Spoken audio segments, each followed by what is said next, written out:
Hey guys, welcome to our channel Foodie Plate.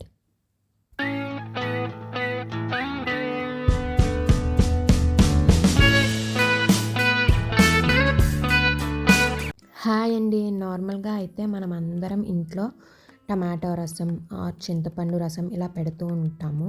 అలా కాకుండా ఈసారి డిఫరెంట్గా బీట్రూట్ రసం పెట్టి చూడండి. చాలా టేస్టీగా ఉంది, అలాగే హెల్తీ కూడా. సో ఇంకా లేట్ చేయకుండా రెసిపీ అయితే స్టార్ట్ చేసేద్దాం. సో ఫస్ట్ అయితే బీట్రూట్ పీసెస్ని చిన్న ముక్కల కింద కట్ చేసుకొని వాటిని కొంచెం వాటర్లో వేసి, మీరు ఎంతైతే రసం పెట్టుకుందాం అనుకుంటున్నారో అంత వాటర్లో వేసి బాయిల్ చేసుకోండి. నేను చిన్న ముక్కల కింద ఎందుకు కట్ చేసుకున్నామంటే, మేము ఆ పీసెస్ వేస్ట్ చేయకుండా దాంతో బీట్రూట్ అలాగే పొటాటో ఫ్రై అయితే చేసుకున్నాము. అది మన ఛానల్లో ఆల్రెడీ వీడియో పెట్టామండి, ఫుల్ రెసిపీ వీడియో. సో అది కూడా చెక్ చేసి ట్రై చేయండి, అది కూడా చాలా టేస్టీగా ఉంటుందన్నమాట. సో మాటల్లో బీట్రూట్ కూడా బాయిల్ అయిపోయింది వాటర్లో. సో ఒకసారి బాయిల్ అయ్యాక స్టవ్ అయితే ఆఫ్ చేసేసుకుని ఈ వాటర్ని స్ట్రైనర్లోకి స్ట్రెయిన్ చేసేసుకోండి ఆ పీసెస్ని. సో ఇప్పుడు స్ట్రెయిన్ చేసిన వాటర్తో మనం రసం అయితే పెట్టుకుంటున్నాము. అండ్ ఈ పీసెస్తో అయితే మేము ఫ్రై చేసాము, ఆల్రెడీ చెప్పాను కదండి. సో ఆ పీసెస్ ఓవర్ కుక్ అవ్వకుండా ఉండడం కోసం లైట్గా కోల్డ్ వాటర్ అయితే పోసాము. సో ఇంకా మేమైతే చారు పెట్టుకోవడానికి, మేమైతే చారు అని అంటాము, కొంచెం మంది రసం అంటారు. డిఫరెంట్ ప్లేసెస్లో డిఫరెంట్గా పిలుస్తారు కదా. మీరేమని పిలుస్తారు?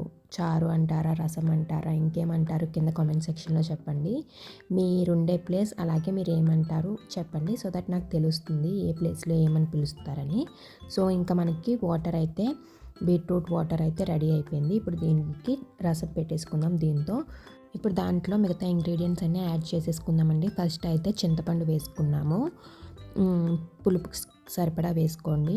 అండ్ ఎక్స్ట్రా వాటర్ అయితే యాడ్ చేసుకుంటున్నాము. ఇందాక మేము కొంచెం వాటర్ పెట్టుకుని బాయిల్ చేసుకున్నాం. మీరు నార్మల్ ఫస్ట్లోనే ఎంత రసం పెట్టుకోవాలనుకుంటున్నారో అంత వాటర్ వేసుకుని అయితే బాయిల్ చేసేసుకోవచ్చు. సో అవి రెండు వేసేసుకున్నాక స్టవ్ ఆన్ చేసేసి స్టవ్ మీద పెట్టేసుకొని ఇప్పుడు మిగతా ఇంగ్రీడియంట్స్ కూడా వేసేసుకుందాము. దాంట్లో కొంచెం పసుపు అలాగే తగినంత ఉప్పు కూడా వేసుకుంటున్నామండి. అవి రెండు వేసుకున్నాక దాంట్లో ధనియాలు అలాగే జీలకర్ర పొడి అయితే వేసుకుంటున్నాము. మీరు పొడి లేకపోతే విడివిడిగా ధనియాలు విడిగా వేసేసుకోవచ్చండి, నార్మల్ ధనియాలు వేసేసుకోవచ్చు. సో అది వేసేసుకున్నాక ఇప్పుడు దాంట్లో ఫ్రెష్ కరివేపాకు వాష్ చేసుకుని అయితే వేసుకున్నాం. ఇవన్నీ వేసేసుకున్నాక ఒకసారి బాగా మిక్స్ చేసేసుకుని అది బాయిల్ అయ్యేంత వరకు అయితే స్టవ్ మీద పెట్టుకోండి, మనకి రసం రెడీ అయ్యేంత వరకు. సో ఆల్రెడీ బాయిల్ అవుతుందండి. సో ఇప్పుడు మనం ఇంకొకసారి మిక్స్ చేసుకుని ఇంకొంచెం సేపు బాయిల్ చేసుకుని, అండ్ ఇప్పుడు కొంచెం టేస్ట్ చూసుకోండి, ఉప్పు అన్నీ సరిపోయాయా లేదా అని. సో ఉప్పు అవి ఏమన్నా యాడ్ చేయాల్సి వస్తే యాడ్ చేసుకోండి. సో ఇది బాయిల్ అయిపోతుంది, ఇంకా ఆల్మోస్ట్ రెడీ అయిపోయింది కాబట్టి ఇప్పుడు దీనికి తాలింపు రెడీ చేసేసుకుందాం. తాలింపు కోసం ఇంకొక చిన్న ప్యాన్ ఆర్ కడాయి స్టవ్ మీద పెట్టుకుని దాంట్లో కొంచెం ఆయిల్ వేసుకుని దాంట్లో కొంచెం ఆవాలు అలాగే కొంచెం జీలకర్ర వేసుకుని ఫ్రై చేసుకోండి. మీరు ఎప్పుడైనా ఇలా బీట్రూట్ రసం ట్రై చేశారా? కింద కామెంట్ సెక్షన్లో చెప్పండి. మీరు ట్రై చేసుంటే మీరు ఇదే ప్రాసెస్ ఫాలో అవుతారా లేదా డిఫరెంట్గా చేసుకుంటారా? అది కూడా కింద కామెంట్ చేయండి అన్నమాట. అవి కొంచెం ఫ్రై అయ్యాక దాంట్లో కరివేపాకు రెబ్బలను కూడా వేసుకుని ఒకసారి బాగా మిక్స్ చేసుకుని ఫ్రై చేసుకోండి.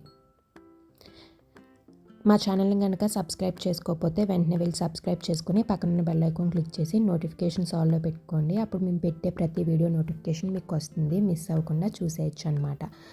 చాలా రెసిపీ వీడియోస్ ఉన్నాయి మన ఛానల్లో, అలాగే వ్లాగ్స్ అన్నీ కూడా ఉన్నాయి. ఒకసారి వెళ్ళి అవన్నీ కూడా ఒకసారి చెక్ చేయండి.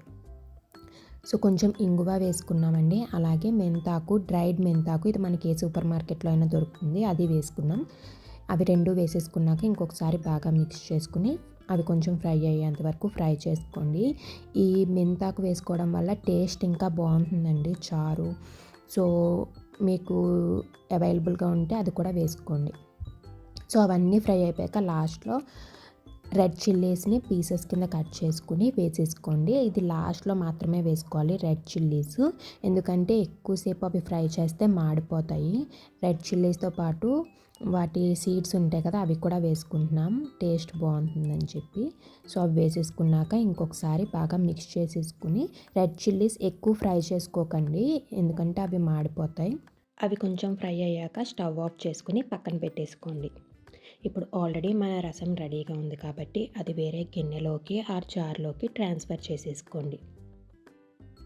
లేదా మీరు నార్మల్గానే ఆ గిన్నెలోనే ఉంచుకొని తాలింపుని వేసేసుకోవచ్చు. సో ఇప్పుడు దాంట్లో తాలింపు వేసేసుకొని లాస్ట్లో కొంచెం ఫ్రెష్ కొత్తిమీర వేసుకుంటే టేస్ట్ ఇంకా బాగుంటుంది. అవన్నీ వేసుకున్నాక ఒకసారి మిక్స్ చేసేసుకుంటే చాలా టేస్టీ అండ్ హెల్తీ బీట్రూట్ రసం అయితే రెడీ అయిపోయిందండి. ఇది వేడి వేడి అన్నంలో వేసుకుని పక్కన అప్పడాలు వేసుకుని తింటే చాలా బాగుంటుంది.